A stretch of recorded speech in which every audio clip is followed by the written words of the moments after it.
Hi there, Tess of the D'Urbervilles, chapters 30 to 33. 30 to 32.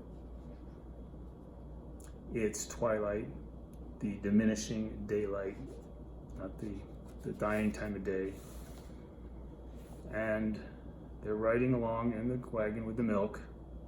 The sky is going to rain soon. Doesn't sound like the most romantic type of weather. And she's doubting whether or not she should have come with him. She's having second thoughts, but knows that he's going to ask that question again, and she is going to have to tell him the truth about herself before they get home. Before they do, on the way to the railway station, they pass a fragment of an old manor house that used to belong to the D'Urbervilles. So even on the landscape, there's a reminder of her ancestral heritage that she'd rather forget. And of course, her family has been extinct for some time. There's a feeble light in the sky, and the railway station is there. And Hardy digresses slightly here to say that this is the beginning of the Industrial Revolution, and the railways are reaching out their tendrils into the countryside. And so here's this engine with its freight car, and this is another evidence, like the red harvester back in Tess's hometown, of the coming of the Industrial Revolution. It's the 19th century, it's in full throttle, and it's coming at you. The milk is loaded onto a flat car, and Tess says, Londoners will drink it at their breakfast tomorrow, strange people that we have never seen. And this proves that Tess has a wider conscience of the world than he does. She's very conscious of people they're not even going to see. She knows about this. And they don't know anything about us and where it comes from or how we drove here. Again, she's thinking of the wider world. He is not. They get back in the wagon. They begin to ride back to Talbot's, and she starts by saying, I have something to tell you. Now, he's assuming that he's going to hear, well, I was born in such and such a place. I went to school here, I went to school there, and then I did this, and then I did that. He's not expecting to hear anything unusual. Tell if you wish to, dearest. So she starts. I was born at Marlett. When we reached the 6th standard when I left school, I could have made a teacher. But there was trouble in my family. My father drank a little. Well, okay, she's in denial about her father's alcoholism. I am not a D'Urberfield, I'm a D'Urberville, a descendant. We are all gone to nothing. And she stops. She does not tell him the full story. And he says, is that all the trouble? Well, I was told that you hated old families, and he laughs. He thinks it's funny. I don't value it particularly.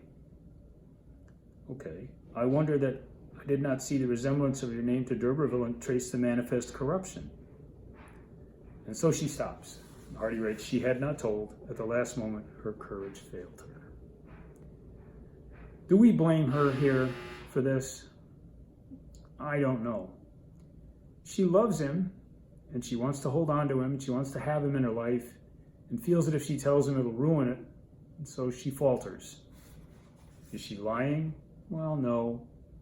But a real man would want to hear the whole story and would not bat an eye. Remember that I said this. So they ride on. You must spell your name correctly. I like the other way rather best. And that's all they say, and that's all she says. Mistress Teresa D'Urberville, take my name, and so you will escape yours. It is sure to make you happy. Do you wish to marry me very, very much? Finally, she says yes. She will marry him. But then there's that statement, sometimes wish I had never been born. The death wish comes back. She clasped his neck, and for the first time Claire learned what an impassioned woman's kisses were like upon the lips of one whom she loved with all her heart and soul as Tess loved him. They're going to get married. She's accepted his proposal. And then they remember that he saw her and she saw him at the dance in the meadow at Marlet. When he would not dance with her, I hope it's no ill omen. Well, maybe it will be. He rejected her that day. Will he do so again? Chapter 31.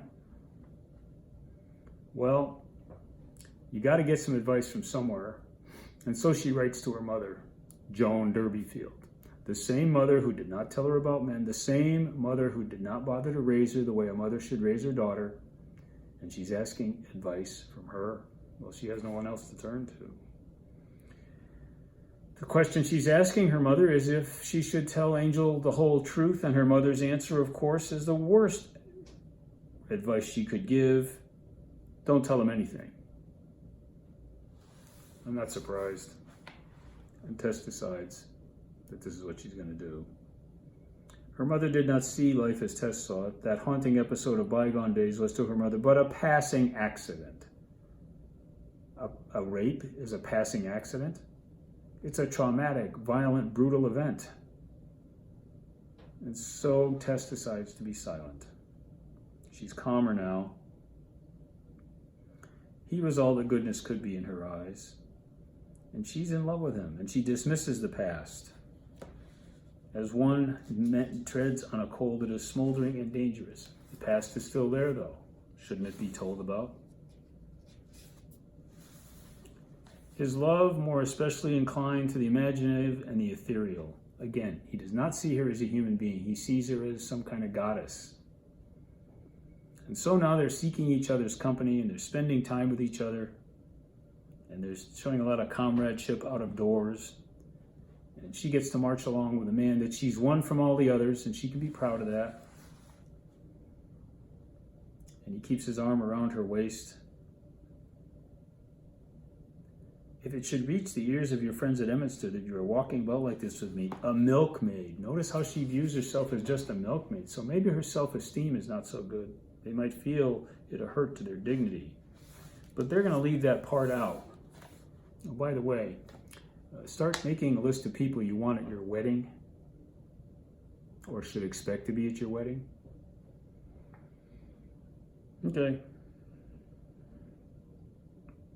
It was the laugh of a woman in company with the man she loves and has won from all other women, unlike anything else in nature. It's a wonderful time. She's happy. Tess deserves to be happy. But then she says to him later one evening, I am not worthy of you. Well, why aren't you worthy of it? Distinction, being numbered among those who are true and honest and just and pure and lovely and of good report. Why didn't you say you loved me when you danced on the green when I was 16? Well, he wasn't thinking of her then. He was thinking of himself. He wanted to dance with the other girl. He didn't pay any attention to her. And so he thinks she's capricious. He thinks she's flirtatious. She's not. So now that we've declared we're going to get married, there are certain things we have to do, like we have to set a date. When shall the day be? But he's thinking of starting a business and wants to secure a partner. And the reality of the marriage is starting to loom nearer. It's actually going to happen. When's it going to happen? Well, he says soon. Well, when is soon? Women want to hear a date. That day it's supposed to happen. It'll make it official. But he's being vague, as usual. The other girls ask, you be going to marry him? Well, yeah. Reddy put her hands on Tess's shoulders. The others cheer her. They comfort her. They're happy for her. These aren't nasty girls. Marion kisses her. But Tess says, he ought to marry one of you. But they say, you are all, she says, you are all better than I. There's that thing that she believes about herself. And then she bursts into a hysterical fit of tears. Are these the actions of a woman who's about to be married to the man she loves? You will think of us when you be his wife, Tess. She resolved to tell her history to Angel Clare despite her mother's command. We're in chapter 32. She's in a penitential mood. She's not naming the wedding day. She's holding back. She's a little balky. But autumn's coming on. Summer's ending.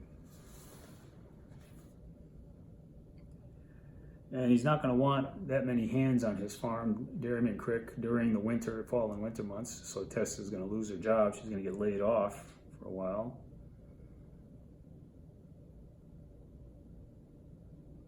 She was seeing it then. To decline to marry him after all and leave the dairy meant to go to some strange place. Well, okay. She doesn't want to do that. Christmas. Convenient that I should carry you off then as my property. He says this. So she's going to be his property. She's going to be his goddess. She's going to be his partner on the farm. She's going to be his dairy maid. Is she going to be a human being? I will fix the day. Mrs. Crick said that directly she set eyes on Tess Devine that she was to be chosen one of somebody who was no common outdoor man. Tess had looked so superior that she was of good family. She could have sworn Tess is superior, and it has nothing to do with social status or aristocracy or wealth. She's just far and away a superior person in character to everybody else. She writes again to her mother, implores her advice, but there's no reply from Joan Durbeyfield. Joan Durbeyfield's advice is don't tell him anything, conceal everything. Bad advice.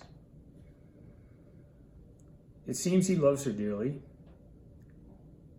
and that comforts her, but he doesn't like her to be left anywhere away from my influence and sympathy. And his influence has caused her to pick up his manner, his habits, his speech, his phrases, his likings, what he doesn't like. And to leave her in farmland would be to let her slip back again out of accord with him.